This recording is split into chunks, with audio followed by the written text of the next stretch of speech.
Hallelujah. Hallelujah. What a wonderful day we have. ಎಷ್ಟು ಅದ್ಭುತವಾದ ದಿನ ನಾವು ಇದ್ದೇವೆ. As I promised, God promised to me speak those things. ದೇವರು ನನಗೆ ವಾಗ್ದಾನ ಮಾಡಿದ್ದರು ಈ ಕಾರ್ಯಗಳನ್ನು ಮಾತನಾಡುವುದಕ್ಕೆ. Fulfilling God's plan and purpose in your life. ದೇವರ ಸಂಕಲ್ಪವು ಮತ್ತು ಆಲೋಚನೆಯನ್ನು ಜೀವನದಲ್ಲಿ ನೆರವೇರಿಸುವುದರ ಬಗ್ಗೆ.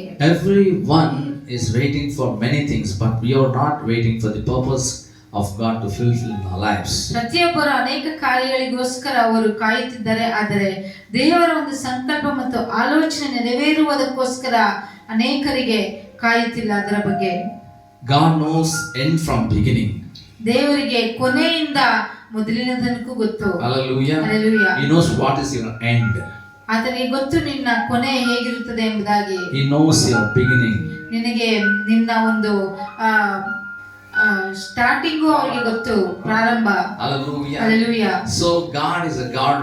He knows everything from the bottom to it. ದೇವರಿಗೆ ಗೊತ್ತು ಪ್ರತಿಯೊಂದು ಕೆಳಗಿನಿಂದ ಮೇಲಿನ ತನಕ. Hallelujah. Hallelujah. So God cannot say I don't know this.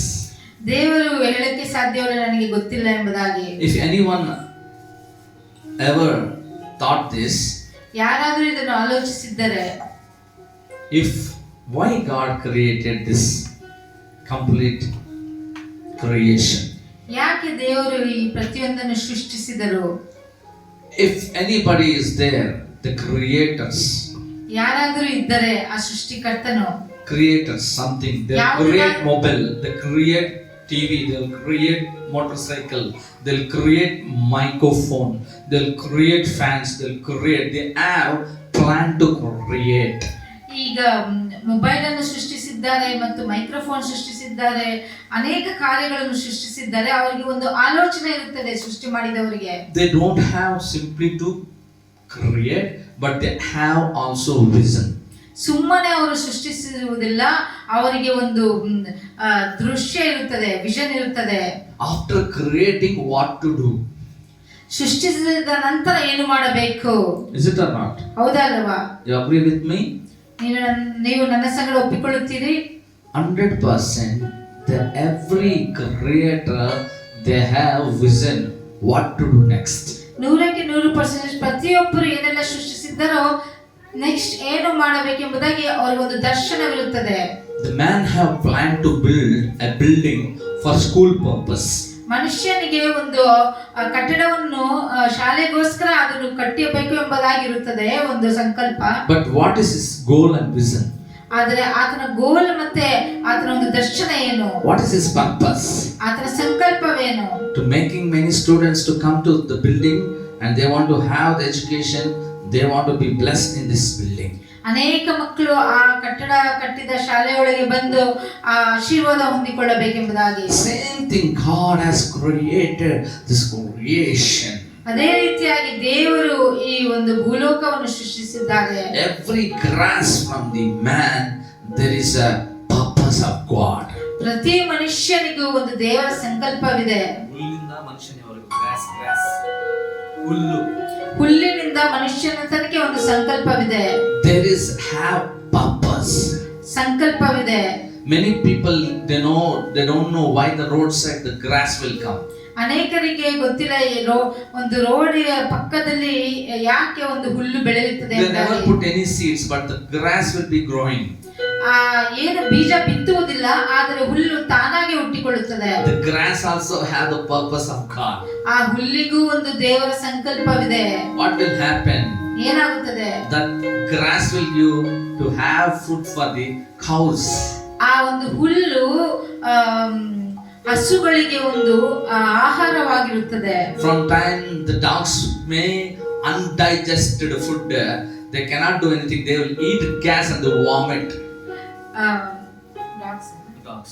ನಾಯಿಗಳು ಸಹ ಸ್ವಲ್ಪ ಸಮಯದಲ್ಲಿ ಅವ್ರಿಗೆ ಅಜೀರ್ಣವಾದಾಗ ಅದನ್ನು ತಿಂದು ವಾಂತಿ ಮಾಡುತ್ತದೆ. Grass also have the purpose of God. ಹುಲ್ಲಿಗೂ ಒಂದು ದೇವರ ಸಂಕಲ್ಪವಿದೆ. Everything God have purpose. ಪ್ರತಿ ಒಂದಕ್ಕೂ ದೇವರ ಸಂಕಲ್ಪವಿದೆ. Hallelujah. Hallelujah. But how we created? ನಾವು ಯಾವ ರೀತಿಯಲ್ಲಿ ಸೃಷ್ಟಿಸಲ್ಪಟ್ಟೆವು. What's God's plan in our life? ದೇವರ ಒಂದು ಆಲೋಚನೆಯನ್ನು ನಮ್ಮ ಜೀವನದಲ್ಲಿ. We want to be His children. His purpose is, first of all, we want to be His children. ಆತನ ಮೊದಲನೇ ಸಂಕಲ್ಪವೇನೆಂದರೆ ನಾವು ಆತನ ಮಕ್ಕಳಾಗಿರುವುದು. Example, I want to tell you people. ಉದಾಹರಣೆಯನ್ನು ಹೇಳಲು ಇಷ್ಟಪಡುತ್ತೇನೆ. I have both children, like both are boy babies. ನನಗೆ ಇಬ್ಬರು ಮಕ್ಕಳಿದ್ದಾರೆ, ಇಬ್ಬರು ಗಂಡು ಮಕ್ಕಳು. They both, I want to tell all my secret, I mean my mystery. ನನ್ನ ಎಲ್ಲಾ ಒಂದು ರಹಸ್ಯಗಳನ್ನು ಅವ್ರಿಗೆ ಹೇಳಬೇಕು. Hallelujah. Hallelujah. You know why? ಯಾಕೆ ಗೊತ್ತಾ? They my children. ಅವರು ನನ್ನ ಮಕ್ಕಳು. My purpose belongs to them. I want to fulfill all my purpose through them. ನನ್ನ ಸಂಕಲ್ಪವು ಅವರಿಗೆ ಹೋಲಿಕೆ ಆಗುತ್ತದೆ ಮತ್ತು ಅವರ ಮುಖಾಂತರ ನನ್ನ ಸಂಕಲ್ಪವನ್ನು ಈಡೇರಿಸಬೇಕು. If any father is there is no mystery. ಯಾರಾದ್ರೂ ತಂದೆ ಇದ್ದರೆ ಅದಕ್ಕೊಂದು ಮಿಸ್ಟ್ರಿ ಇಲ್ಲ. Mystery means rahasya. ರಹಸ್ಯವಿಲ್ಲ. In between children and father there is no mystery. ತಂದೆ ಮತ್ತು ಮಕ್ಕಳ ಮಧ್ಯದಲ್ಲಿ ಒಂದು ರಹಸ್ಯಗಳಿರುವುದಿಲ್ಲ. Anybody will call Sam. ಯಾರಾದ್ರೂ ಸ್ಯಾಮ್ ಅನ್ನು ಕರೆದರೆ, ಸ್ಯಾಮ್ ಅನ್ನು ಕರೆದರೆ, and they'll ask, what about your father? ನಿಮ್ಮ ತಂದೆ ಏನು ಎಂಬುದಾಗಿ ಕೇಳಿದರೆ, he says, my father is a pastor. ಆತನು ಹೇಳ್ತಾನೆ, ನನ್ನ ತಂದೆ pastor. is a good husband to my mom. ಒಳ್ಳೆ ನಮ್ಮ ತಾಯಿಗೆ ಒಳ್ಳೆ ಗಂಡ. is my good father. ಒಳ್ಳೆ ತಂದೆ ನನಗೆ. is really wonderful to me. ನನಗೆ ತುಂಬಾ ಅದ್ಭುತವಾದ ತಂದೆ. this is my dad is very truthful man. ಆತನು ಒಂದು ನೀತಿವಂತನು. he never like lies to tell. ಆತನಿಗೆ ಸುಳ್ಳು ಹೇಳುವುದು ಇಷ್ಟವಿಲ್ಲ. is very prayerful. ಆತನು ತುಂಬಾ ಪ್ರಾರ್ಥನೆ ಮಾಡುತ್ತಾರೆ. he loves Jesus. ಯೇಸು ಸ್ವಾಮಿಯನ್ನು ಇಷ್ಟಪಡುತ್ತಾರೆ. why so much thing the Sam want to tell them? ಯಾಕೆ ಸ್ಯಾಮ್ ಅಷ್ಟು ಕಾರ್ಯಗಳನ್ನು ಹೇಳಬೇಕು? because father don't have any mysteries to father and son between. ಯಾಕಂದ್ರೆ ತಂದೆ ಮಗನ ಮಧ್ಯ ರಹಸ್ಯ ಏನು ಇರುವುದಿಲ್ಲ. what he have, children also have in that. ಆತನಲ್ಲಿ ಏನಿರುತ್ತದೆ ಅದೇ ಮಕ್ಕಳಿಗೂ ಸಹ ಇರುತ್ತದೆ. same thing, if connected to God, your purpose of God, surely first thing will happen, mystery. ಅದೇ ರೀತಿಯಾಗಿ ಯಾವಾಗ ನೀನು ದೇವರಿಗೆ ಕನೆಕ್ಟ್ ಆಗಿರುತ್ತೆಯೋ ಮೊದಲನೆಯ ಕಾರ್ಯ ಏನಾಗುತ್ತದೆ ಅಂದರೆ ಒಂದು ರಹಸ್ಯಗಳು. the mystery God will reveal to their children. ದೇವರು ಆತನ ರಹಸ್ಯಗಳನ್ನು ಆತನ ಮಕ್ಕಳಿಗೆ ತಿಳಿಯಪಡಿಸುತ್ತಾರೆ. If father have wealth, he kept somewhere, he tell that locker key to the children. ತಂದೆಯು ಆಸ್ತಿಯನ್ನು ಎಲ್ಲೋ ಇಟ್ಟು ಅದರ ಒಂದು ಲಾಕರ್ ಕೀಯನ್ನು ಮಕ್ಕಳಿಗೆ ಹೇಳುತ್ತಾರೆ. that secret, that trust, that mystery only knows the children. ಮಕ್ಕಳಿಗಷ್ಟೇ ಆ ರಹಸ್ಯ ಗೊತ್ತು. Hallelujah. Hallelujah. Today what is the purpose of God? ಈ ದಿನ ದೇವರ ಸಂಕಲ್ಪವೇನು? you want to tell all secret things to you. ಆತನ ಎಲ್ಲಾ ರಹಸ್ಯಗಳು ನಿನಗೆ ಹೇಳಲು ಇಷ್ಟಪಡುತ್ತಾರೆ. how we became his children. ನಾವು ಹೇಗೆ ಆತನ ಮಕ್ಕಳಾದೆವು. Hallelujah. Hallelujah. through Christ Jesus. ಯೇಸು ಸ್ವಾಮಿಯ ಮುಖಾಂತರ. let us read the word of God, Ephesians chapter 1. ದೇವರ ವಾಕ್ಯವನ್ನು ಓದಿಕೊಳ್ಳೋಣ. 9-12. ಎಫೆಸದವರಿಗೆ ಬರೆದ ಪತ್ರಿಕೆ 1ನೇ ಅಧ್ಯಾಯ 9ನೇ ವಚನದಿಂದ 12ನೇ ವಚನದವರೆಗೂ. having made known to us the mystery of his will. what is his will? to show the mystery to you. ಆತನ ಚಿತ್ತವೇನು? ಆತನ ರಹಸ್ಯಗಳನ್ನು ನಿನಗೆ ತೋರಿಸುವುದೇ. the Bible clearly says. ಸತ್ಯವೇದವು ಕ್ಲಿಯರ್ ಆಗಿ ಹೇಳುತ್ತದೆ. what it says? ಏನು ಹೇಳುತ್ತದೆ? Read. ಎಫೆಸದವರಿಗೆ ಬರೆದ ಪತ್ರಿಕೆ 1ನೇ ಅಧ್ಯಾಯ 9ನೇ ವಚನದಿಂದ 12ನೇ ವಚನದವರೆಗೂ. ಇನ್ನೂ ಹೆಚ್ಚಾಗಿ ನಮಗೆ ತೋರಿಸಿದ್ದಾನೆ, ತಾನು ಕೆಲವು ಪರಿಪೂರ್ಣವಾದಾಗ ನಿರ್ವಹಿಸಬೇಕಾದ ಒಂದು ಕೃಪೆಯುಳ್ಳ ಸಂಕಲ್ಪವನ್ನು ಆತನು ಕ್ರಿಸ್ತನಲ್ಲಿ ಮೊದಲೇ ನಿಷ್ಕರ್ಷೆ ಮಾಡಿಕೊಂಡಿದ್ದನು. ಅದೇನೆಂದರೆ ಭೂಪರಲೋಕಗಳಲ್ಲಿರುವ. okay, I want first verse, 9th verse. ಮೊದಲನೇ ವಚನ, ತಾನು ಕಾಲವು 9th verse. ಪರಿಪೂರ್ಣವಾದಾಗ ನಿರ್ವಹಿಸಬೇಕಾದ ಒಂದು ಕೃಪೆಯುಳ್ಳ ಸಂಕಲ್ಪವನ್ನು ಆತನು ಕ್ರಿಸ್ತನಲ್ಲಿ ಮೊದಲೇ ನಿಷ್ಕರ್ಷಣೆ ಮಾಡಿಕೊಂಡಿದ್ದನು. 9th verse. what it say? mystery. what it say? having made known to us the mystery of his will. ಆತನ ಚಿತ್ತವನ್ನು ರಹಸ್ಯಗಳನ್ನು ನಮಗೆ ಬಯಲುಪಡಿಸುತ್ತಾರೆ. Hallelujah. Hallelujah. so what is the mystery means? Its will. what is his will? He will show to you. ಆ ರಹಸ್ಯ ಏನೆಂದರೆ ಆತನ ಚಿತ್ತ ಏನಿದೆಯೋ ನಿನಗೆ ಅದನ್ನು ತೋರಿಸುತ್ತಾರೆ. If you are connected to God, if you are walking with the Lord, God's purpose and plan is there upon you. First thing, God, without saying anything to you, never do anything. All His will He reveal to you. All secrets He'll reveal to you. ನೀನು ಯಾವಾಗ ದೇವರಿಗೆ connect ಆಗಿರ್ತೀಯೋ ದೇವರು ಎಲ್ಲಾ ರಹಸ್ಯಗಳನ್ನು ಮೊದಲನೇದಾಗಿ ನಿನಗೆ ಹೇಳುತ್ತಾರೆ. Hallelujah. Hallelujah. Many people nowadays they're taking that commanding that word and that blessing. Now also people are going and prophesying to the ordinary people. They agree what they prophesied. ಅನೇಕರು ಈಗಲೂ ಸಹ ಒಂದು ಆಜ್ಞೆಗಳನ್ನು ತೆಗೆದುಕೊಳ್ಳುತ್ತಾರೆ, ವಾಗ್ದಾನಗಳನ್ನು, ಮತ್ತು ಅದನ್ನು ಬೇರೆಯವರಿಗೂ ಸಹ ಪ್ರಾರ್ಥನೆ ಮಾಡಿ ಒಂದು ಪ್ರವಾದನೆಯ ಹಾಗೆ ಹೇಳುತ್ತಾರೆ. That time they'll be agree other peoples. ಆ ಸಮಯದಲ್ಲಿ ಬೇರೆಯವರು ಸಹ ಅದನ್ನು ಒಪ್ಪಿಕೊಳ್ಳುತ್ತಾರೆ. Because why, you know? ಯಾಕೆ ಗೊತ್ತಾ? God is revealing the mysteries. ದೇವರು ರಹಸ್ಯಗಳನ್ನು ಬಯಲುಪಡಿಸುತ್ತಾರೆ. What is His will in your life? ಆತನ ಚಿತ್ತ ಏನು ನಿನ್ನ ಜೀವನದಲ್ಲಿ ಎಂಬುದಾಗಿ. If you don't know this time what is happening in this world wise, you don't know mystery of God. ನಿನಗೆ ಈ ಸಮಯದಲ್ಲಿ ಈ ಲೋಕದಲ್ಲಿ ಏನು ನಡೆಯುತ್ತಿದೆ ಎಂಬುದಾಗಿ ತಿಳಿದಿಲ್ಲ ಎಂದರೆ ದೇವರ ರಹಸ್ಯವೂ ಸಹ ನಿನಗೆ ತಿಳಿದಿರುವುದಿಲ್ಲ. First of all, purpose of God is there in your life, and God will show the plan what to do right now. ದೇವರ ಸಂಕಲ್ಪವು ನಿನ್ನ ಮೇಲೆ ಇದ್ದರೆ ದೇವರು ಆಲೋಚನೆಯನ್ನು ಕೊಡುತ್ತಾರೆ ಏನು ಮಾಡಬೇಕು ಎಂಬುದಾಗಿ. Hallelujah. Hallelujah. Go through that verses, you can get that wonderful what God will reveal who have in His purpose. ಆ ವಚನಗಳನ್ನು ನಾವು ಓದಿಕೊಂಡ ನಂತರ ನಮಗೆ ತಿಳಿಸುತ್ತದೆ ದೇವರ ಸಂಕಲ್ಪವು ಆತನ ಮಕ್ಕಳ ಮೇಲೆ ಏನು ಇದೆ ಎಂಬುದಾಗಿ. Whatever God's plan is there is 100% will reveal to you. ದೇವರ ಆಲೋಚನೆಯು ಏನಿದೆಯೋ ಪ್ರತಿಯೊಂದನ್ನು ನಿನಗೆ ಬಯಲುಪಡಿಸುತ್ತಾರೆ. Let us continue. ನಾವು ಕಂಟಿನ್ಯೂ ಮಾಡೋಣ ಓದುವುದಕ್ಕೆ. ಅದೇನೆಂದರೆ ಭೂಪರಲೋಕಗಳಲ್ಲಿರುವ ಸಮಸ್ತವನ್ನು ಕ್ರಿಸ್ತನಲ್ಲಿ ಒಂದಾಗಿ ಕೂಡಿಸಬೇಕೆಂಬುದೇ. What is the thing? It is from heaven and earth. Everything want to belongs in oneness in Christ Jesus. ಭೂಪರಲೋಕದಲ್ಲಿರುವ ಪ್ರತಿಯೊಂದನ್ನು ಅದು ಯೇಸು ಸ್ವಾಮಿಗೆ ಅದು ಸಂಬಂಧಪಟ್ಟದ್ದು ಮತ್ತು ಒಂದಾಗಿ ಕೂಡಿಸಬೇಕೆಂಬುದೇ ಆತನ ಚಿತ್ತ. We go deeper and deeper. All Bible says about husband and wife. ಆಳವಾಗಿ ನಾವು ನೋಡುವುದಾದರೆ ಆ ಗಂಡ ಮತ್ತೆ ಹೆಂಡತಿಯ ಸತ್ಯವೇದದಲ್ಲಿ ಆಳವಾಗಿ ನೋಡುತ್ತಾದರೆ ಪೂರ್ಣವಾಗಿ ಏನ್ ಹೇಳುತ್ತಂದ್ರೆ ಗಂಡನ ಹೆಂಡತಿಯ ಬಗ್ಗೆ ಹೇಳುತ್ತೆ, ಗಂಡ ಹೆಂಡತಿಯರ ಬಗ್ಗೆ ಹೇಳುತ್ತದೆ. Hallelujah. So that's why this verses belongs to heaven and earth. Everything want to be together in Christ. ಅದಕ್ಕೋಸ್ಕರನೇ ಈ ವಾಕ್ಯಗಳಲ್ಲಿ ಪರಲೋಕವು ಮತ್ತು ಭೂಲೋಕವು ಎಲ್ಲವೂ ಸಹ ಒಂದಾಗಿ ಕೂಡಿಸಬೇಕೆಂಬುದೇ. What is the will of God? What is the purpose of God? ದೇವರ ಚಿತ್ತವೇನು, ದೇವರ ಸಂಕಲ್ಪವೇನು? Everything we want to take and come together to kingdom of God. ಎಲ್ಲವನ್ನು ತೆಗೆದುಕೊಂಡು ಬಂದು ದೇವರ ರಾಜ್ಯಕ್ಕೋಸ್ಕರ. Hallelujah. Hallelujah. So we all belongs to the Lord. Whatever we are going to do, we want to make people to come to the Lord and fulfill His purpose.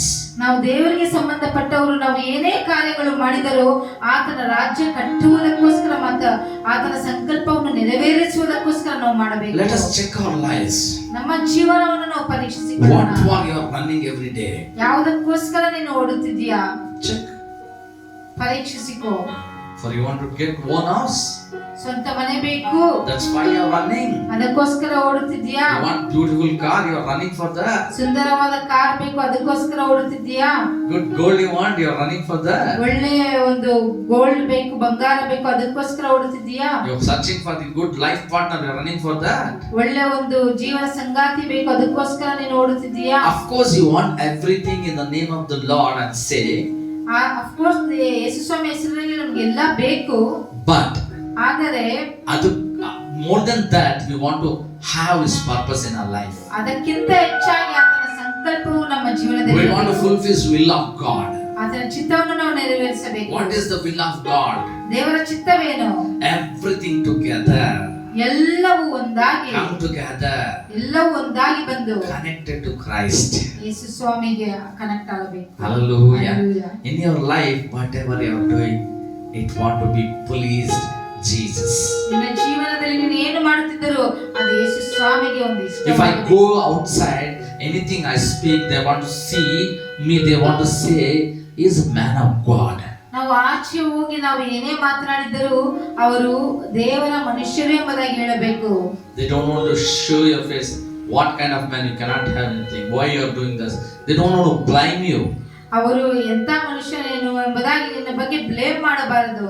In my layout where I am living, ನಾನು ವಾಸಿಸುವ ಜಾಗದಲ್ಲಿ layout ಅಲ್ಲಿ I just be at my home. ನಾನು ನಮ್ಮ ಮನೆಯಲ್ಲಿ ಇರುತ್ತೇನೆ. I never talk about anyone. I don't want any families gossip. ನಾನು ಯಾರ ಬಗ್ಗೆನೂ ಮಾತಾಡಲು ಇಷ್ಟಪಡುವುದಿಲ್ಲ, ಯಾರ ಬಗ್ಗೆ ಗುಣಗುಟ್ಟುವುದಕ್ಕೂ ಇಷ್ಟಪಡುವುದಿಲ್ಲ. Anybody will come to gate and call, not my name. ಆ ಗೇಟ್ ಹತ್ರ ಬಂದು ಕರೆಯಿದರೆ ನನ್ನ ಹೆಸರು ಕರೆಯುವುದಿಲ್ಲ. Anybody will come, they'll bell, otherwise they'll call. But near to gate, they'll call for they'll come for my son Sam to play. Gate ಹತ್ರ ಬಂದು ಕರೆಯಬೇಕಂದ್ರೆ ನನ್ನ ಮಗ Sam ಅನ್ನು ಕರೆದು ಆತನ ಜೊತೆ ಆಟ ಆಡುವುದಕ್ಕೆ. And nobody will come and complain about me anything in the near to gate. ನನ್ನ ಬಗ್ಗೆ ಒಂದು ಕಂಪ್ಲೇಂಟ್ ಸಹ ಗೇಟ್ ಹತ್ರ ಬಂದು ಯಾರು ಮಾಡುವುದಿಲ್ಲ. Because the purpose of God who have, they never make with anyone misunderstanding. ದೇವರ ಸಂಕಲ್ಪವು ಯಾರ ಮೇಲೆ ಇರ್ತದೋ ಬೇರೆಯವರ ಬಗ್ಗೆ ಮಿಸ್ಅಂಡರ್ಸ್ಟ್ಯಾಂಡಿಂಗ್ ಆಗುವುದಿಲ್ಲ. You know why? ಯಾಕೆ ಗೊತ್ತಾ? They want to fulfill God's purpose in everyone's life. ದೇವರ ಸಂಕಲ್ಪವನ್ನು ಪ್ರತಿಯೊಬ್ಬರ ಜೀವನದಲ್ಲಿ ಅವರು ನೆರವೇರಿಸಬೇಕು. What is the secret of God in our life? ದೇವರ ಒಂದು ರಹಸ್ಯವೇನು ನಮ್ಮ ಜೀವನದಲ್ಲಿ? Let us go through. ನಾವು ಅದನ್ನು ಓದಿಕೊಳ್ಳೋಣ. Continue. ಇದಲ್ಲದೆ ಆತನಲ್ಲಿ ನಾವು ದೇವರ ಸ್ವಕೀಯ ಪ್ರಜೆಯಾದೆವು. ಬರಬೇಕಾದ ಕ್ರಿಸ್ತನನ್ನು ಎದುರು ನೋಡುತ್ತಿದ್ದ ನಾವು ತನ್ನ ಮಹಿಮೆಯನ್ನು ಪ್ರಖ್ಯಾತಪಡಿಸಬೇಕೆಂದು ಸಮಸ್ತ ಕಾರ್ಯಗಳನ್ನು ತನ್ನ ಇಷ್ಟದಂತೆ ನಡೆಸುವ ದೇವರು ತನ್ನ ಸಂಕಲ್ಪದ ಮೇರೆಗೆ ನಮ್ಮನ್ನು ಆದಿಯಲ್ಲಿಯೇ ಆರಿಸಿಕೊಂಡನು. Hallelujah. Hallelujah. To show His name and glorify His name, let people want to come to near Him. God has chosen us. ಯೇಸು ಸ್ವಾಮಿಯನ್ನು ನಾವು ಬಯಲುಪಡಿಸಲು ಮತ್ತು ಆತನನ್ನು ನಾಮವನ್ನು ನಾವು ಬೇರೆಯವರಿಗೆ ಹೇಳಲು ಆತನು ನಮ್ಮನ್ನು ಆದಿಯಲ್ಲಿ ಆರಿಸಿಕೊಂಡಿದ್ದಾರೆ. Everything to His purpose, He chosen us. ಆತನ ಪ್ರತಿಯೊಂದನ್ನು ಆತನ ಸಂಕಲ್ಪದ ಮೇರೆಗೆ ನಮ್ಮನ್ನು ಆರಿಸಿಕೊಂಡಿದ್ದಾರೆ. So what is His purpose? ಆತನ ಸಂಕಲ್ಪವೇನು? Every corner of this earth we want to share about Jesus. ಈ ಭೂಲೋಕದ ಪ್ರತಿಯೊಂದು ಮೂಲೆಯಲ್ಲೂ ಯೇಸು ಸ್ವಾಮಿಯ ಬಗ್ಗೆ ಹಂಚಿಕೊಳ್ಳುವುದು. What you want to share about Jesus? ಯೇಸು ಸ್ವಾಮಿಯ ಬಗ್ಗೆ ಏನು ಹಂಚಿಕೊಳ್ಳುತ್ತೀಯಾ? He is born like holy. ಆತನು ಹುಟ್ಟಿರುವುದು ಪರಿಶುದ್ಧವಾಗಿ. And He walk and He grown up like holy. ಆತನು ನಡೆದಿದ್ದು ಮತ್ತು ಬೆಳವಣಿಗೆಯಾಗಿದ್ದು ಪರಿಶುದ್ಧವಾಗಿ. And He sacrificed with holiness. ಆತನನ್ನು ಒಂದು ತ್ಯಾಗ ಮಾಡಿದ್ದು ಸಹ ಪರಿಶುದ್ಧವಾಗಿ. And when He died, He died like holy. ಆತನು ಮರಣ ಹೊಂದಿದ್ದು ಸಹ ಪರಿಶುದ್ಧವಾಗಿ. And our resurrection, He resurrected with holy. ಆತನು ಮೂರನೇ ದಿನ ಒಂದು ಎದ್ದಿದ್ದು ಸಹ ಪರಿಶುದ್ಧವಾಗಿ. Everything to fulfill Father's purpose in His life. ತಂದೆಯ ಒಂದು ಸಂಕಲ್ಪವು ಆತನ ಜೀವನದಲ್ಲಿ ನೆರವೇರಿಸುವುದಕ್ಕೋಸ್ಕರ. He born like you and me. ಆತನು ಸಹ ನಿನ್ನ ಹಾಗೆ ಹುಟ್ಟಿದರು. He is born like a man having the flesh. ಆತನು ಸಹ ಒಂದು ಶಾರೀರಿಕವಾಗಿ ಹುಟ್ಟಿದರು. But He fulfilled all purpose of God, heaven and Father. ಆದರೆ ಪರಲೋಕದಲ್ಲಿರುವ ತಂದೆಯ ಒಂದು ಸಂಕಲ್ಪವನ್ನು ಆತನು ನೆರವೇರಿಸಿದರು. Today God have purpose to everyone listening this word of God. ಈ ದಿನದಲ್ಲಿ ಈ ದೇವರ ವಾಕ್ಯವನ್ನು ಯಾರೆಲ್ಲ ಕೇಳಿಸಿಕೊಳ್ಳುತ್ತಿದ್ದರೋ ಪ್ರತಿಯೊಬ್ಬರ ಜೀವನದಲ್ಲಿ ದೇವರ ಸಂಕಲ್ಪವಿದೆ. If you are Christian, you are coming to God, what to do? 2 songs, 3 songs, word of God and pray. That is not God purpose.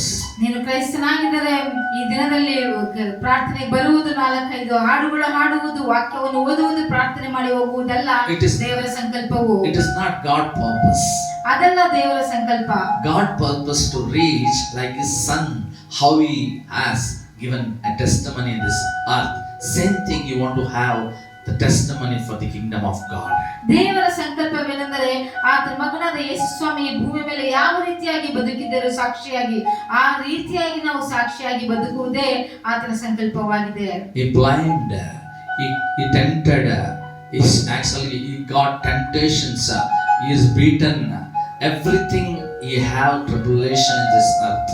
ಈ ಭೂಲೋಕದಲ್ಲಿ ಯೇಸು ಸ್ವಾಮಿ ಇದ್ದಾಗ ಆತನನ್ನು ಸಹ ಶೋಧನೆಯೊಳಗೆ ಒಳಪಟ್ಟರು ಮತ್ತು ಆತನನ್ನು ಹೊಡೆದರು, ಎಲ್ಲಾ ಕಷ್ಟಗಳನ್ನು ಆತನು ನಿಂದಿಸಿದರು, ಎಲ್ಲಾ ಕಷ್ಟಗಳನ್ನು ಅವರು ಅನುಭವಿಸಿದರು.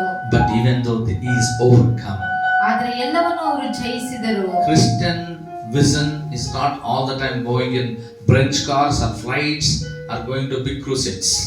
ಒಂದು ಕ್ರೈಸ್ತ ಮಕ್ಕಳ ಒಂದು ದರ್ಶನವೇನೆಂದರೆ ಒಂದು ಬೆನ್ಸ್ ಕಾರಲ್ಲಿ ಯಾವಾಗಲೂ ಹೋಗುವುದು, ಫ್ಲೈಟ್ ಅಲ್ಲಿ ಹೋಗುವುದು, ಅದೆಲ್ಲ ಆತನ ದರ್ಶನ. God's purpose is to reach as lost one souls. ದೇವರ ಸಂಕಲ್ಪವು ಯಾರು ಕಳೆದು ಹೋಗಿದ್ದರೋ ಅವರನ್ನು ಹುಡುಕಿ ಬರುವುದೇ. Hallelujah. The ultimate purpose to save the mankind. ಒಂದು ದೇವರ ಸಂಕಲ್ಪ ಏನೆಂದರೆ ಮನುಷ್ಯನನ್ನು ಒಂದು ರಕ್ಷಿಸುವುದೇ. Hallelujah. Hallelujah. We want to save the greatest purpose of God, people who is in hell, who is in earthly way, who is in bad way, who is in evil way. We want to turn them to the Lord and we want to save in Christ. ದೊಡ್ಡ ಸಂಕಲ್ಪ, ದೇವರ ಸಂಕಲ್ಪವೇನೆಂದರೆ ಕೆಟ್ಟು ಹೋದವರನ್ನು, ನರಕಕ್ಕೆ ಹೋಗುವವರನ್ನು, ಕೆಟ್ಟ ದಾರಿಯಲ್ಲಿರುವವರನ್ನು ಅವರನ್ನು ತಪ್ಪಿಸಿ ಒಳ್ಳೆ ದಾರಿಗೆ ತರುವುದು ಮತ್ತು ಅವರು ನಿತ್ಯ ದಾರಿಗೆ ತರುವುದು, ದೇವರ ಪರಲೋಕ ರಾಜ್ಯಕ್ಕೆ ಸೇರಿಸುವುದೇ ದೇವರ ಒಂದು ಸಂಕಲ್ಪವಾಗಿದೆ. We'll come again next to that.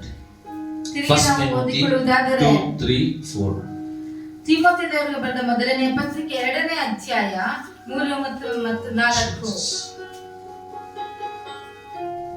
For this is good and acceptable in the sight of God our Savior, who desires all men to be saved and to be come to the knowledge of the truth. ತಿಮೋಥೆಯವರಿಗೆ ಬರೆದ ಮೊದಲನೇ ಪತ್ರಿಕೆ 2ನೇ ಅಧ್ಯಾಯ 3ನೇ ವಚನ. ಹಾಗೆ ಮಾಡುವುದು ನಮ್ಮ ರಕ್ಷಕನಾದ ದೇವರ ಸನ್ನಿಧಿಯಲ್ಲಿ ಮೆಚ್ಚುಗೆಯಾಗಿಯೂ ಯೋಗ್ಯವಾಗಿಯೂ ಅದೇ. ಎಲ್ಲಾ ಮನುಷ್ಯರು ರಕ್ಷಣೆಯನ್ನು ಹೊಂದಿ ಸತ್ಯದ ಜ್ಞಾನಕ್ಕೆ ಸೇರಬೇಕೆಂಬುದು ಆತನ ಚಿತ್ತವಾಗಿದೆ. Hallelujah. Hallelujah. What is his purpose? ಆತನ ಸಂಕಲ್ಪವೇನು? What is his purpose? ಆತನ ಸಂಕಲ್ಪವೇನು? Purpose, every man want to be saved. ಪ್ರತಿ ಮನುಷ್ಯನು ರಕ್ಷಣೆ ಹೊಂದುವುದೇ.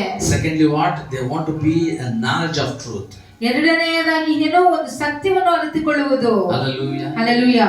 If you are not walking in truth, you will go one day and you fail.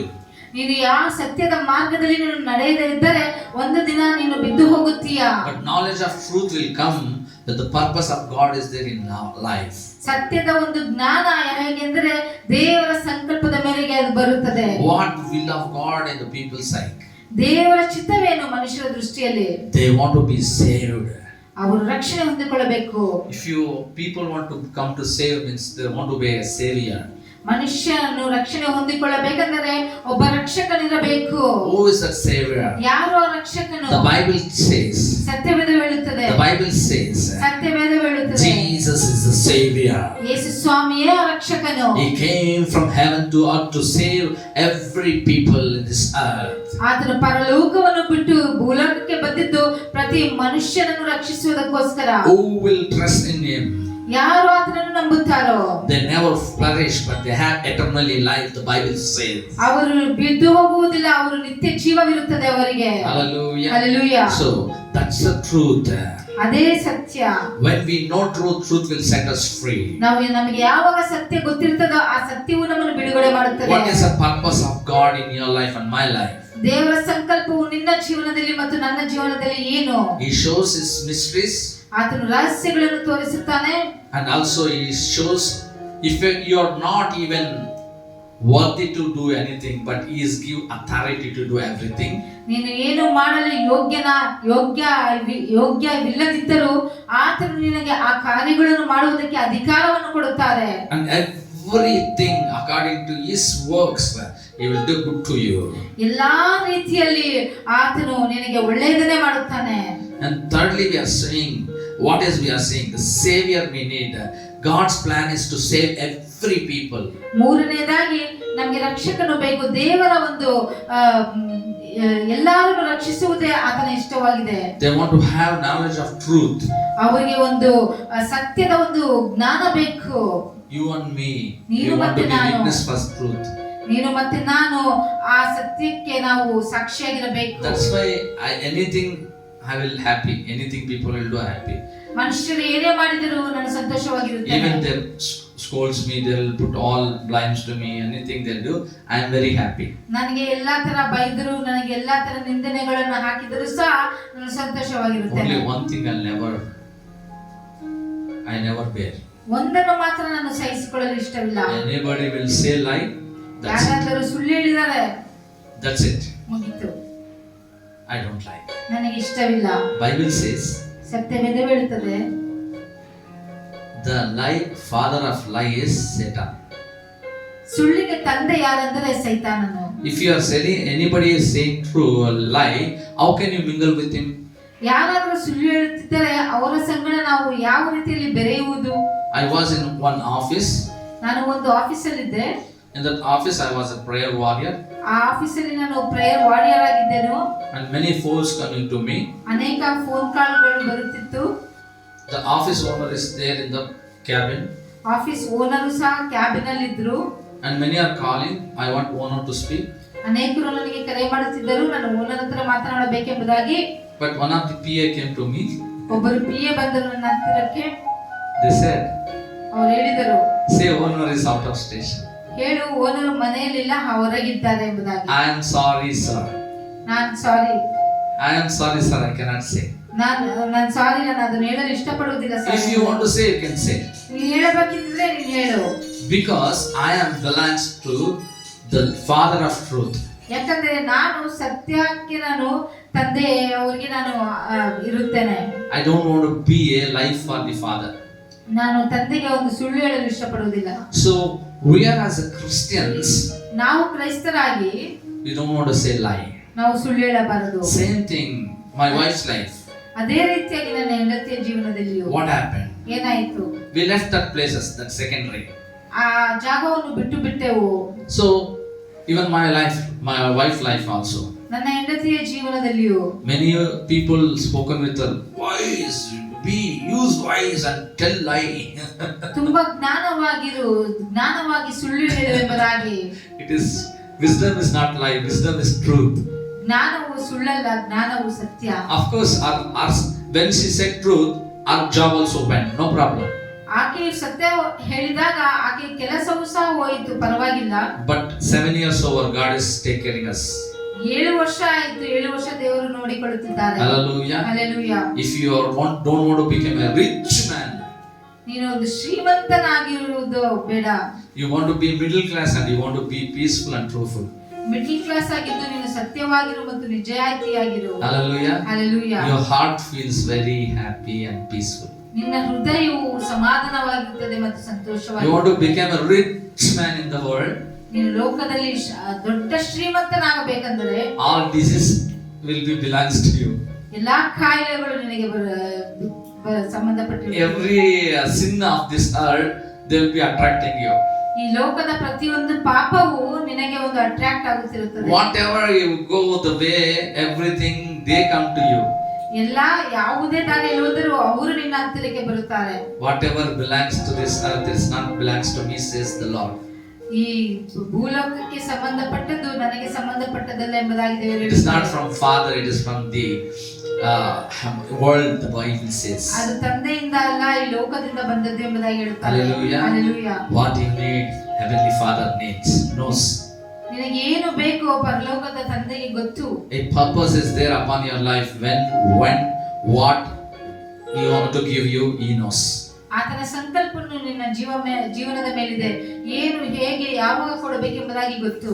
Just fulfill his complete purpose in your life. ಆತನ ಸಂಕಲ್ಪವು ನಿನ್ನ ಜೀವನದಲ್ಲಿ ನೆರವೇರಿಸಬೇಕು. Hallelujah. Hallelujah. He will show all the mysteries to you. ಆತನು ಎಲ್ಲಾ ರಹಸ್ಯಗಳನ್ನು ನಿನಗೆ ತೋರಿಸುತ್ತಾರೆ. He will give authority to do even you are not worthy. ನೀನು ಯೋಗ್ಯನಲ್ಲದೆ ಇದ್ದರೂ ನಿನಗೆ ಅಧಿಕಾರವನ್ನು ದೇವರು ಕೊಡುತ್ತಾರೆ. And also he will, the plan from you he have that you want to save all mankind. ಆ ಎಲ್ಲಾ ಮನುಷ್ಯರನ್ನು ರಕ್ಷಿಸುವುದೇ. And also you want to know the knowledge of truth.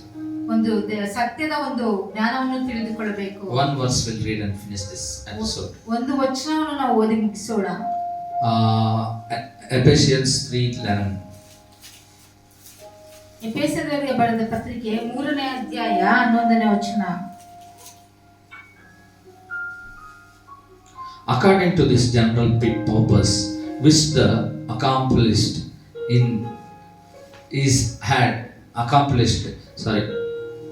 Christ Jesus our Lord. ಅನಾದಿ ಕಾಲದಿಂದ ಮಾಡಿದ ಸಂಕಲ್ಪದ ಮೇರೆಗೆ ತನ್ನ ನಾನಾ ವಿಧವಾದ ಜ್ಞಾನವು ಪರಲೋಕದಲ್ಲಿ ರಾಜತ್ವಗಳಿಗೂ ಅಧಿಕಾರಿಗಳಿಗೂ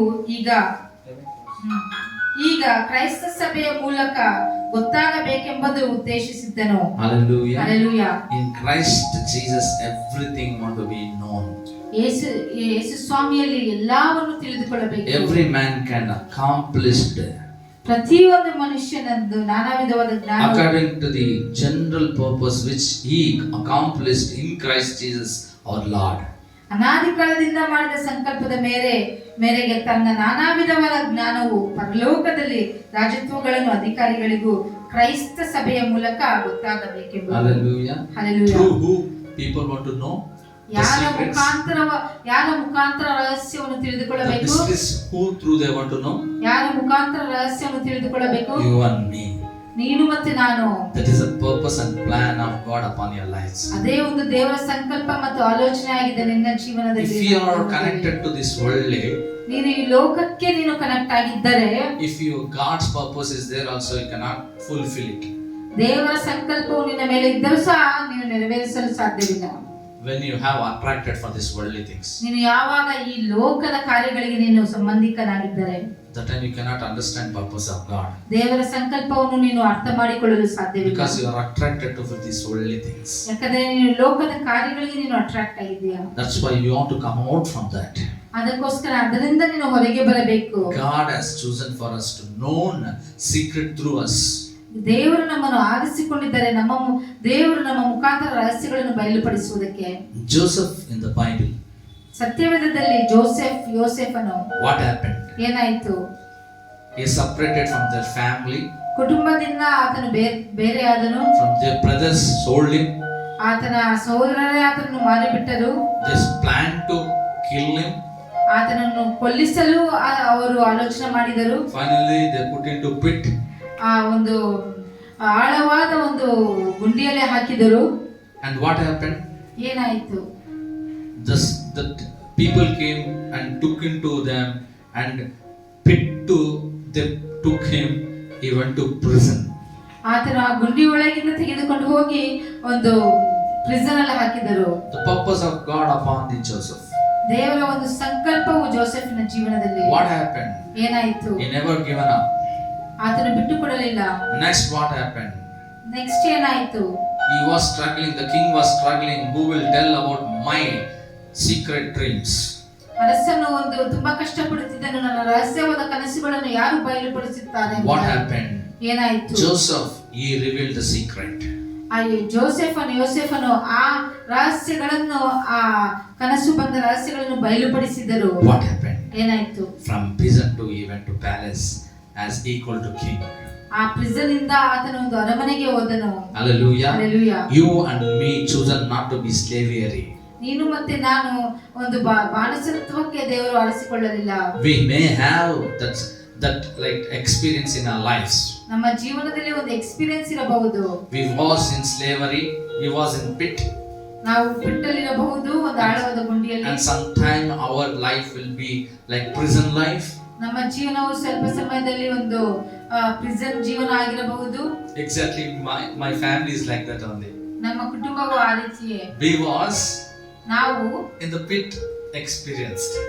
ಪಿಟ್ ಎಕ್ಸ್ಪೀರಿಯನ್ಸ್ ಇತ್ತು ನಮಗೆ, ಒಂದು ಆಳವಾದ ಗುಂಡಿ. And after this journey, our marriage time and everything, it is prison experience. Prison experience ಆಯಿತು. And this both is happened means one more want to be happen, right? ಅದಾದ್ಮೇಲೆ ಇನ್ನೊಂದು ಆಗಬೇಕಲ್ವಾ? It is we are entering to the what? Palace. ಅರಮನೆಯ ಒಂದು experience. Hallelujah. Hallelujah. Will you say amen? ನಂಬಿದರೆ ನೀವು amen ಅಂತ ಹೇಳಿರಿ. Amen. Amen. Hallelujah. Hallelujah. So we never went any tour. ನಾವು ಯಾವ ಟೂರಿಗೂ ಹೋಗಲಿಲ್ಲ. No Goa, no sightseeing, no honeymoon, nothing. No Goa, no honeymoon, ಏನೂ ಇಲ್ಲ. But only going to presence of God. ದೇವರ ಸನ್ನಿಧಿಗಷ್ಟೇ. We have His purpose. ಆತನ ಒಂದು ಸಂಕಲ್ಪವು. This time is begun. ಒಂದು ಸಮಯ I am ಪ್ರಾರಂಭವಾಯಿತು. saying a time is begun. ನಾನು ಹೇಳುತ್ತಿದ್ದೇನೆ, ಸಮಯ ಪ್ರಾರಂಭವಾಯಿತು. This time to that time to this time. ಆ ಸಮಯದಿಂದ ಈ ಸಮಯಕ್ಕೆ, ಈ ಸಮಯದಿಂದ ಈ ಸಮಯಕ್ಕೆ. Hallelujah. Hallelujah. God's time and purpose of time came. We are entering to His gates right now. ದೇವರ ಒಂದು ಸಂಕಲ್ಪವು ಅದು ನೆರವೇರಿತು. ನಾವು ಆತನ ಅಂಗಳಗಳಿಗೆ ನಾವು enter ಆಗುತ್ತಿದ್ದೇವೆ. I know that rhythm what is happening right now. ಈ ಸಮಯದಲ್ಲಿ ಏನು ನಡೆಯುತ್ತಿದೆ ಎಂಬುದಾಗಿ ನನಗೆ ಗೊತ್ತು. We are entering to the gates, the palace to reach. ನಾವು ಒಂದು ಅರಮನೆಯೊಳಗೆ ನಾವು enter ಆಗುತ್ತಿದ್ದೇವೆ. Hallelujah. Hallelujah. Hallelujah. Hallelujah. In every life, ಪ್ರತಿಯೊಬ್ಬರ ಜೀವನದಲ್ಲಿ there will be struggles. ಕಷ್ಟಗಳಿರುತ್ತದೆ. But you don't think that is purpose of God there is not there. There is a purpose of God, but you want to tune with God. You want to be patiently wait. ದೇವರ ಸಂಕಲ್ಪವು ನಮ್ಮ ಮೇಲೆ ಇಲ್ಲ ಎಂದು ಅಂದುಕೊಳ್ಳಬಾರದು. ನಾವು ತಾಳ್ಮೆಯಿಂದ ನಾವು wait ಮಾಡಬೇಕು. Hallelujah. Hallelujah. Are you blessed today? ಈ ದಿನದಲ್ಲಿ ನೀವು ಆಶೀರ್ವಾದ ಹೊಂದಿಕೊಂಡಿದ್ದೀರಾ? Surely God will show you His secrets to you as mysteries. ದೇವರು ನಿಮಗೆ ರಹಸ್ಯಗಳನ್ನು ತೋರಿಸುತ್ತಾರೆ. Hallelujah. Hallelujah. And you don't have authority even in the situation. God will give authority. ನಿಮಗೆ ಅಧಿಕಾರವಿಲ್ಲದ ಒಂದು ಸ್ಥಿತಿಯಲ್ಲಿದ್ದರೂ ದೇವರು ನಿಮಗೆ ಅಧಿಕಾರವನ್ನು ಕೊಡುತ್ತಾರೆ. And all His works, it's good for to do His will for your life. ಎಲ್ಲಾ ಕಾರ್ಯಗಳು ನಿನ್ನ ಜೀವನದಲ್ಲಿ ಒಳ್ಳೆಯದು ಮಾಡುವುದಕ್ಕೆ. Hallelujah. Hallelujah. So don't worry, take the counseling of God. Trust in Him. ಯಾವುದಕ್ಕೂ ಚಿಂತೆ ಮಾಡದೆ ದೇವರನ್ನು ನಂಬಿರಿ. And finally what will happen? ಕಡೆಯದಾಗಿ ಏನಾಗುತ್ತದೆ? His plan is to save everyone, not you and me, throughout this earthful people. ಆತನ ಚಿತ್ತವು ನಿನ್ನನ್ನು ನನ್ನನ್ನು ರಕ್ಷಿಸುವುದೇ ಅಲ್ಲ, ಭೂಲೋಕದಲ್ಲಿರುವ ಎಲ್ಲರನ್ನು ರಕ್ಷಿಸುವುದು. You want to be savior, you and me, for everyone. ನೀನು ಮತ್ತೆ ನಾನು ರಕ್ಷಿಸುವವರಾಗಿರಬೇಕು. No. You and me not is a savior, for everyone is savior. ನನಗೆ ನಿನಗೆ ಮಾತ್ರ ರಕ್ಷಕನಲ್ಲ, ಎಲ್ಲರಿಗೂ ರಕ್ಷಕನು. Hallelujah. Also more and more you want to know the knowledge of the truth. ಎಲ್ಲದಕ್ಕಿಂತ ನೀನು ಸತ್ಯದ ಒಂದು ಜ್ಞಾನವನ್ನು ತಿಳಿದುಕೊಳ್ಳಬೇಕು. May God bless you this word of God. ದೇವರು ನಿಮ್ಮನ್ನು ಆಶೀರ್ವದಿಸಲಿ. ವಾಕ್ಯವನ್ನು ಸಹ Next week we see what more purpose of God in our life. ಮುಂದಿನ ವಾರ ನಾವು ನೋಡಿಕೊಳ್ಳೋಣ ಇನ್ನೂ ದೇವರ ಸಂಕಲ್ಪ ನಮ್ಮ ಜೀವನದಲ್ಲಿ. Fulfilling God's purpose for your life. ದೇವರ ಸಂಕಲ್ಪವು ನೆರವೇರಿಸುವುದು ನಿಮ್ಮ ಜೀವನದಲ್ಲಿ. We'll see you next week. Let us pray. ಮುಂದಿನ ವಾರ ನಾವು ನೋಡಿಕೊಳ್ಳೋಣ, ಪ್ರಾರ್ಥನೆ ಮಾಡಿಕೊಳ್ಳೋಣ. Gracious Heavenly Father, ಕೃಪೆಯುಳ್ಳ ಪರಲೋಕದ ತಂದೆಯೇ, thank you Lord, your purpose is wonderful in our life. ತಂದೆ, ನಿನ್ನ ಸಂಕಲ್ಪವು ನಮ್ಮ ಜೀವನದಲ್ಲಿ ಅದ್ಭುತವಾಗಿದೆ.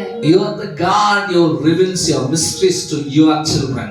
ದೇವರೇ, ನೀನು ನಿನ್ನ ಮಕ್ಕಳಿಗೆ ನಿನ್ನ ರಹಸ್ಯಗಳನ್ನು ಬಯಲುಪಡಿಸುತ್ತೀಯಾ. Not only Lord, you are showing your mysteries and you are Lord giving authority. ರಹಸ್ಯಗಳನ್ನು ಬಯಲುಪಡಿಸುವುದೆಲ್ಲ ನೀವು ಅಧಿಕಾರವನ್ನು ಕೊಡುತ್ತೀರಿ. Not only Lord, you are giving authority, you are the savior. ಅಧಿಕಾರ ಕೊಡುವುದೆಲ್ಲ ನೀನು ರಕ್ಷಕನು. Also Lord, you are giving the Lord knowledge of truth. ನೀವು ತಂದೆಯೇ ಒಂದು ಸತ್ಯಕ್ಕೆ ಒಂದು ಜ್ಞಾನವನ್ನು ಕೊಡುವವರಾಗಿದ್ದೀರಿ. Thank you Lord Jesus for this wonderful word of God. ಯೇಸು ಸ್ವಾಮಿ, ಅದ್ಭುತವಾದ ದೇವರ ವಾಕ್ಯಕ್ಕೋಸ್ಕರ ನಿಮಗೆ ಸ್ತೋತ್ರ. Whoever watching Lord this Lord episode, let them blessed of God. ಯಾರೆಲ್ಲ ಇದನ್ನು ವೀಕ್ಷಿಸುತ್ತಿದ್ದಾರೋ ಪ್ರತಿಯೊಬ್ಬರು ಆಶೀರ್ವಾದ ಹೊಂದಿಕೊಳ್ಳಲಿ. Let one word can change their life right now in Jesus mighty name. ಒಂದು ವಾಕ್ಯ ಅವರ ಜೀವನದಲ್ಲಿ ಮಾರ್ಪಾಡು ಮಾಡಲಿದೆ. Lord, fulfill your purpose in everyone's life. ತಂದೆಯೇ, ಎಲ್ಲರ ಜೀವನದಲ್ಲಿ ನಿಮ್ಮ ಸಂಕಲ್ಪವನ್ನು ನೆರವೇರಿಸಿ. Without your purpose nothing is formed in this earth. ನಿಮ್ಮ ಸಂಕಲ್ಪವಿಲ್ಲದೆ ಯಾವುದೂ ಸೃಷ್ಟಿಯಾಗಲಿಲ್ಲ ಈ ಭೂಮಿಯಲ್ಲಿ. Thank you Lord Jesus giving this wonderful time. ಈ ಸುಂದರವಾದ ಸಮಯಕ್ಕೋಸ್ಕರ ನಿಮಗೆ ಸ್ತೋತ್ರ. We give you all the glory, honor, power to your holy name. Whoever watching, bless them, heal them, provide them, bless them, lead them in your purpose, Lord Jesus. ಎಲ್ಲ ಘನ ಮಹಿಮೆ ನಿಮ್ಮೊಬ್ಬರಿಗೆ ತಂದೆ, ಎಲ್ಲರನ್ನು ಆಶೀರ್ವದಿಸಿರಿ. Thank you Jesus. ಯೇಸು ಸ್ವಾಮಿ, ನಿಮಗೆ ಸ್ತೋತ್ರ. We give you all the glory, honor, power unto you. In Jesus mighty name we pray. ಎಲ್ಲ ಘನ ಮಹಿಮೆ ನಿಮ್ಮೊಬ್ಬರಿಗೆ ಯೇಸುವಿನ ಅದ್ಭುತ ನಾಮದಲ್ಲಿ ಪ್ರಾರ್ಥಿಸುತ್ತೇವೆ. Amen. Amen. We'll see you on next week, my dear ones. ನಮ್ಮ ಮುಂದಿನ ವಾರದಲ್ಲಿ ನಾವು ನೋಡಿಕೊಳ್ಳೋಣ. Pray for our ministry and be prepared for next week. God bless you. ನಮ್ಮ ಒಂದು ಮಿನಿಸ್ಟ್ರಿಗೋಸ್ಕರ ಪ್ರಾರ್ಥನೆ ಮಾಡಿರಿ ಮತ್ತೆ ಮುಂದಿನ ವಾರ ನೀವು ತಯಾರಾಗಿರಿ. Amen. ದೇವರನ್ನು ಆಶೀರ್ವದಿಸಲಿ. God bless you.